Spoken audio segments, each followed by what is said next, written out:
Metamorpho, the Element Man, issue 3, Al Ewing writing with Steve Lieber on the art. Now, Matt read this. I don't know if Connor also read it. No, I hard outed halfway through issue 2. I felt like you don't like the Mad Mod and all the pop star stuff. I figured it'd be right up your alley. Nope. I liked the first issue well enough, but I didn't love it. And halfway through the second issue, I just felt like this was the Fraction Lieber Jimmy Olsen book, but just nowhere near as good. And I was just like, I'm not into this anymore. And this vibe still goes on because there's an overarching story, but there's also, each issue is its own story. So this picks up where the last one left off, where Rex is upset that Sapphire was in on the whole pop star shenanigans, and he's breaking up with her because he feels like she sided with the dad. Simon Stagg is happy because Metamorpho now is no longer he's still going to use him as like a hero, as a muscle for hire, but he's no longer with his daughter. So that's fine. And Urania is trying to make moves on Java, the caveman. So we get a bit of the origin of Metamorpho here, and that the whole reason that he ended up becoming Metamorpho is that Java hit him with the rock, which kick-started like a sacrifice ritual, which unleashed the power of the Orb of Ra, which, now we have him as Metamorpho. And that Cyclops has found not Cyclops, Shade has found a temple in Mexico, I believe, that should not be there. It does not make sense why it's there.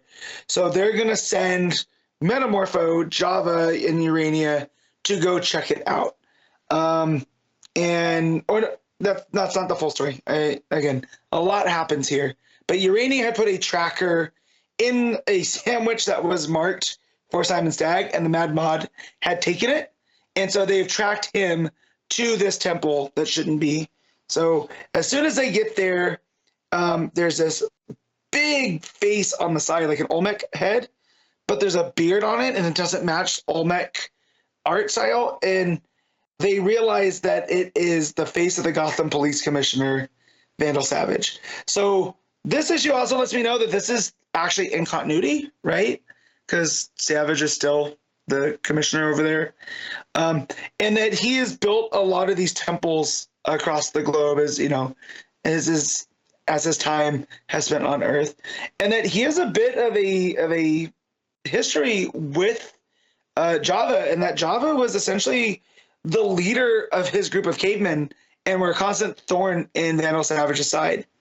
So there's a whole bunch of shenanigans where Savage wants to talk to Java and essentially appeal to the caveman in him, and that, Simon Stagg will never respect him because he'll always just be the caveman. And that this is what happens to people, right, that work with Stagg that don't go along with things. And he has the Mad Mod, and he's tied up like, a spit roast pig with an apple in his mouth. And, he's going to serve him up as dinner because, Vandal Savage has had a history of cannibalism.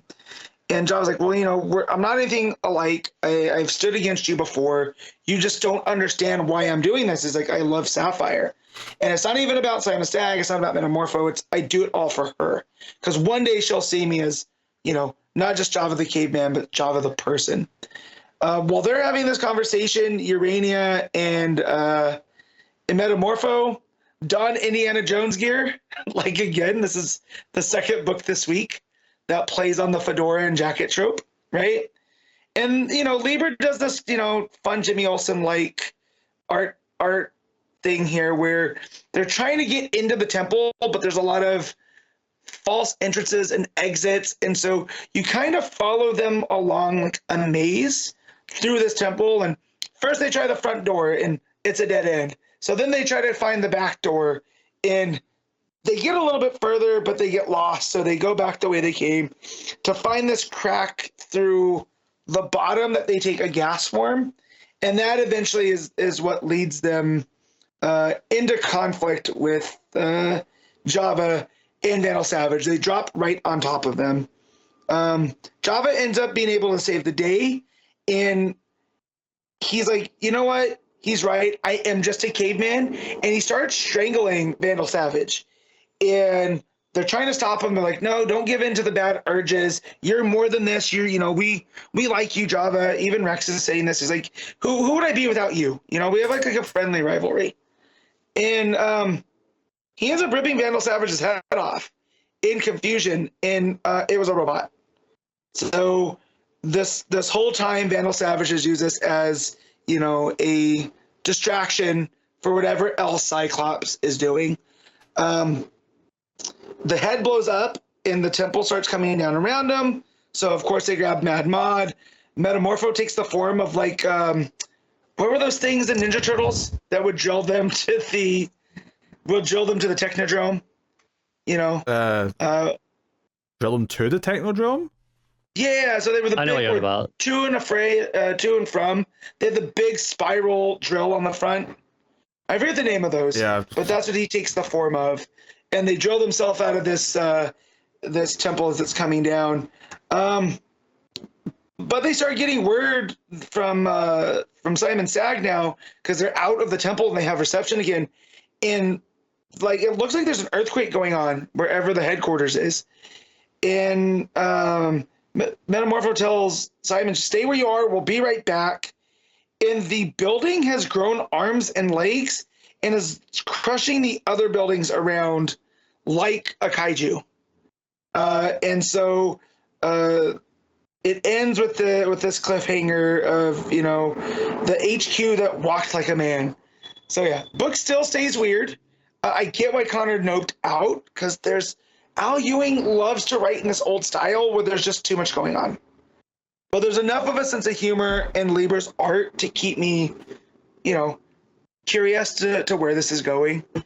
Still haven't figured it out. I don't know what Vandal Savage is doing with Cyclops, why he had a robot, or why the building now is walking around.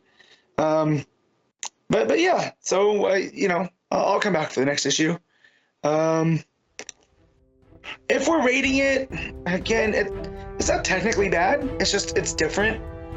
So I'll give this a 6.5. Art's fantastic though.